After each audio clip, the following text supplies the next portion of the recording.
We face an existential threat. Life as we know it is on the line. We have 12 short years to change everything, or it's game over. This is the terrifying scenario that's used by many leading politicians to justify a Green New Deal, an unprecedented increase in government power focused on the energy industry.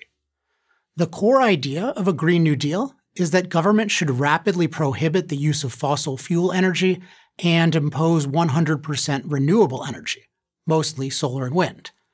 This may sound appealing, but consider what it would entail. Today, 80% of the energy Americans use to heat their homes, farm their land, run their factories, and drive their cars comes from fossil fuels, coal, oil, and natural gas.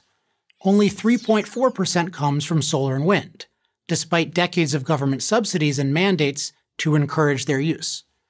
The reason we don't use much sunlight and wind as energy is that they are unreliable fuels that only work when the sun shines and the wind blows. That's why no town, city, or country has ever come close to 100% or even 50% solar and wind. And yet, Green New Deal proponents say they can do the impossible, if only we give the government control of the energy industry and control of major users of energy, such as the transportation industry, manufacturing, and agriculture. All of this is justified by the need to do something about the existential threat of rising CO2 levels. We're told on a daily basis that prestigious organizations like the United Nations have predicted mass destruction and death if we don't get off fossil fuels. What we're not told is that such predictions have a decades-long track record of getting it wrong. And by wrong, I mean completely missing the dartboard wrong. For example, in 1989, the Associated Press reported a United Nations prediction that entire nations could be wiped off the face of the Earth by rising sea levels if the global warming trend is not reversed by the year 2000. We're now 2 decades past 2000. We're not missing any nations, and human beings are living longer, healthier, and wealthier lives than ever before. But aren't things bound to get worse? Haven't scientists established that CO2 is a greenhouse gas with a warming influence on the planet? Yes, but that's only a small part of the big picture.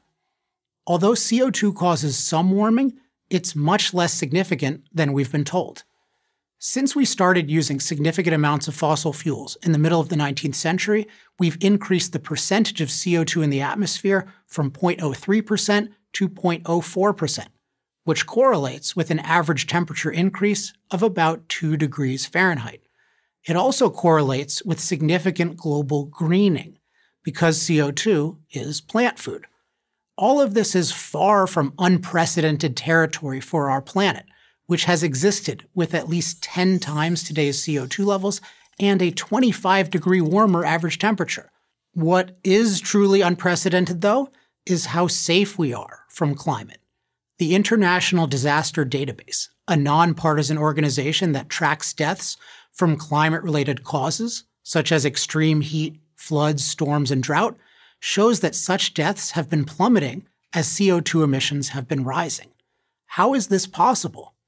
Because of the fossil fuel energy that emitted the CO2, which has empowered us to climate-proof our environment with heating, air conditioning, sturdy buildings, mass irrigation, and weather warning systems. Fossil fuel energy has not taken a naturally safe climate and made it unnaturally dangerous. It's taken our naturally dangerous climate and made it unnaturally safe. Fossil fuels are not an existential threat. They're an existential resource because they increase something much more important than the level of CO2 in the atmosphere, the level of human empowerment. Increased life expectancy, income, health, leisure time, and education are all tightly linked to increased access to fossil fuels. Does this mean that we shouldn't look for lower carbon energy alternatives? Of course not. But the alternatives should lead us toward more abundant, more reliable power, not less. The most promising form of alternative energy is not unreliable solar and wind, but reliable, carbon-free nuclear energy. Sweden gets 40% of its electricity from nuclear, France over 70%. While nuclear energy is smeared as unsafe, it has actually been demonstrated by study after study to be the safest form of energy ever created. And yet, Green New Deal proponents, who say that we have 12 years to save the planet from rising CO2 levels, vigorously oppose nuclear, in addition to all fossil fuel use. By opposing every affordable, abundant, reliable form of energy, the Green New Deal won't protect us from an existential threat. It is an existential threat. I'm Alex Epstein, author of The Moral Case for Fossil Fuels for Prager University. Thank you for watching this video. To help keep PragerU videos free, please consider making a tax-deductible donation.